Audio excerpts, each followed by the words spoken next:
here comes the test and the trials from that, conversation that happened in the heavens. That somehow there was some thoughts that took place that told the subconscious in agreement because we do co-create with God. Yeah, go ahead and send me these experiences so I can see if so I can prove to myself and my own self-value.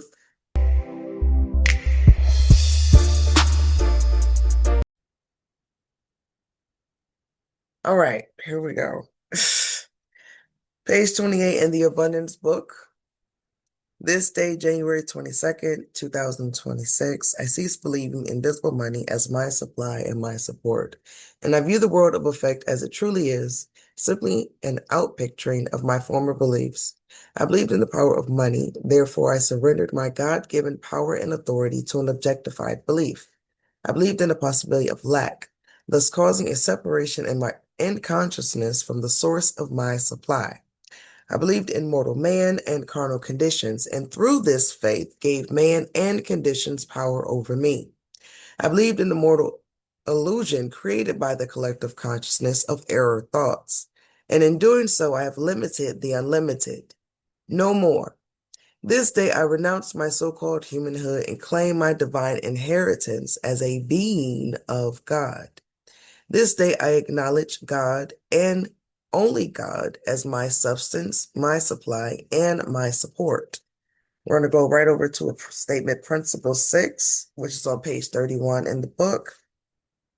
And it reads, the divine consciousness that I am is forever expressing its true nature of abundance. This is its responsibility, not mine. I'm going to read that part again. The divine consciousness that I am is forever expressing its true nature of abundance. This is its responsibility and not mine. My only responsibility is to be aware of this truth. Therefore, I am totally confident in letting go and letting God appear as the abundant all-sufficiency in my life and affairs. Now, I do want to talk to you a little bit about the story of Job, the first 5 chapters in the story of Job, which is a biblical book in the Bible in the Old Testament. And the reason I want to talk about it is because of Principle 6. Principle 6 says that divine consciousness, which is I am, is forever expressing abundance. My only responsibility is to be aware of this truth. And so Job being a believer, being a man of God, having great faith, living a morally just life, that agreed in his consciousness and through what he was doing, right? So that is how it is portrayed. And so it goes into this conversation, and I want to talk about that conversation real quick. Just real quick. This ain't performance. I just think I'm cute. Mm, mm. Do what you want with that. So Joe, we get, and I think it goes chapter 2, in Job chapter 2, it's you start to get the picture of the devil and God having a conversation. And in this conversation, the devil basically is going back and forth. There's this assembly of called before the Most High God, where all the angels, they go and give report. This is what's happening in the second chapter of Job. And as they're giving report, the devil's upset and he's like, you know what, you always protecting Job. I be throwing the tests and trials. And of course he passed it because you got his back. Duh. Right? This is the conversation that Satan is having with God. And so in this conversation, he's like, you always got his back. Why don't you just stop doing some of that and see if he really loyal? Because I bet you he not. I bet you he not. Throw them tests. Give him them trials. I bet you I can get him. Essentially was the conversation, right? And so the Most High God was like, nah, not him. He real. He genuine. He believed like that. But when you take this to a higher perspective, stay with me. Don't panic. Don't panic, don't run. Just stay with me. When you take this to a higher perspective, you get to see the inside of a person's mind. The inside of a person's mind when they're experiencing grief, tests, trials. And so as they sit there thinking about it, there's a conversation. And there's a conversation between awareness of thoughts. And the thoughts is like, well, I have all these protections.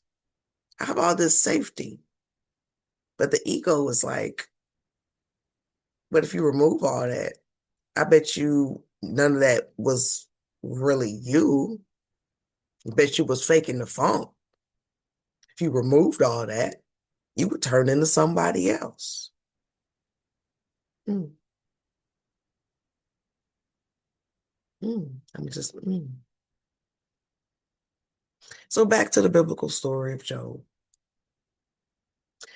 Job family did what they wanted to do. And Job was like, that's all right. I'm the man of the house. I'm the provider. I'm the holy man of God. I have spiritual friends. I give charity. I live a just life. Everything's going to work out because God is going to overflow the protection that from what I'm doing, from my devotion, there's going to be an overflow of protection on my household.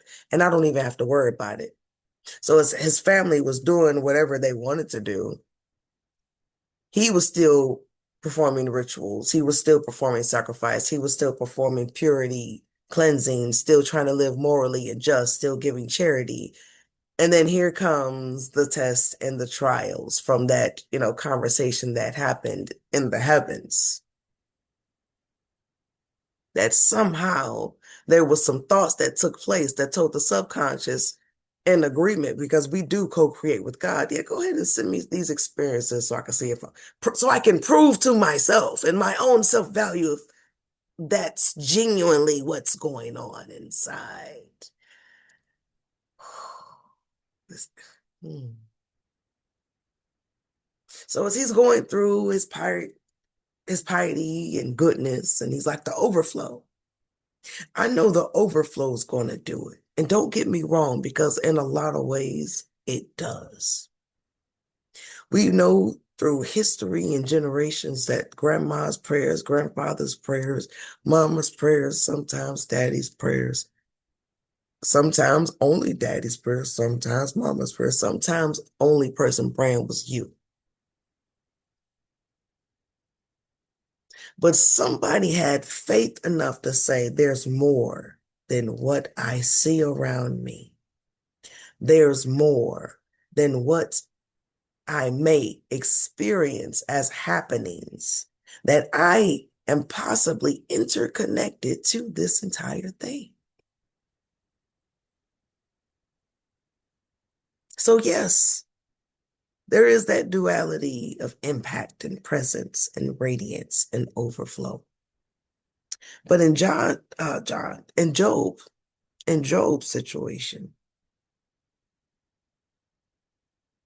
in Job's situation, his test of loyalty and truth and honorance was it carnal or was it truly spiritual? That was the agreement that happened in the heavens, that his consciousness agreed with, that sent forth experiences that aligned with the test and the trials. Some of us have awareness of this and many of us don't. Some of us really don't have awareness of it, and we are trusting and walking the good walk of faith, right? The faith that's not just the outward journey, but it's an inward journey.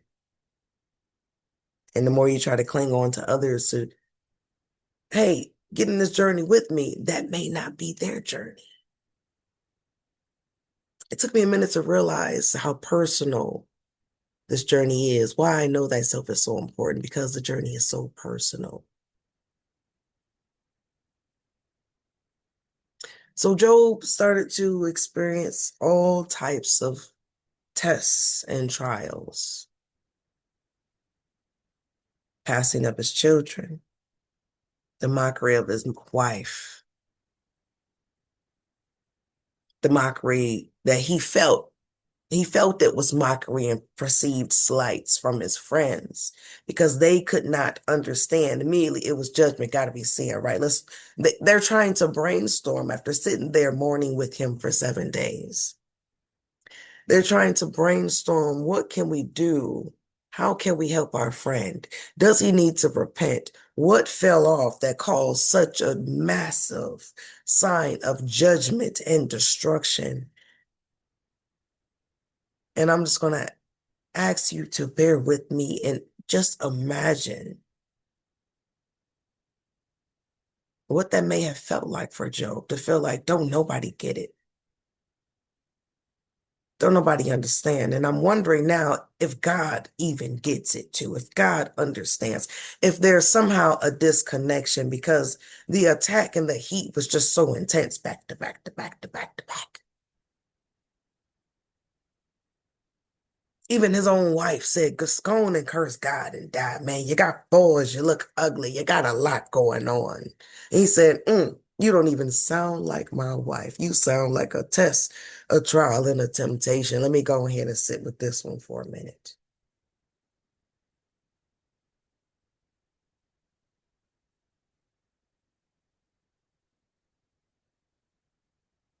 The test of faith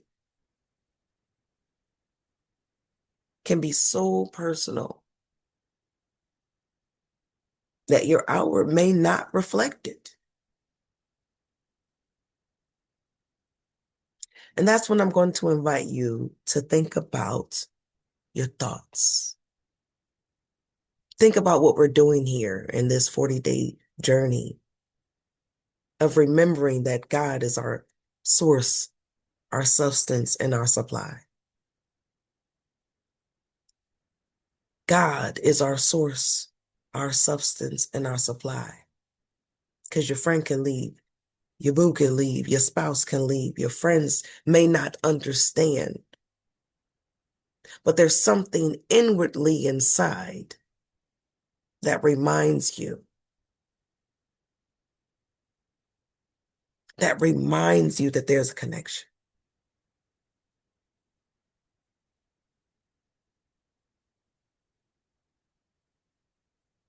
Let me not rise up so high in egoic self that I forget who I am, whose I am, and what I am here for.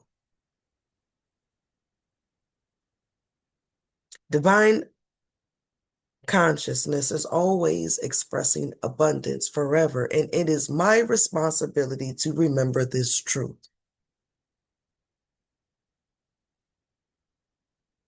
I used to hear in church growing up, they would say, oh, in the last days, people are just going to become lovers of themselves. And I would hear stories that would imply that that would be such a bad thing.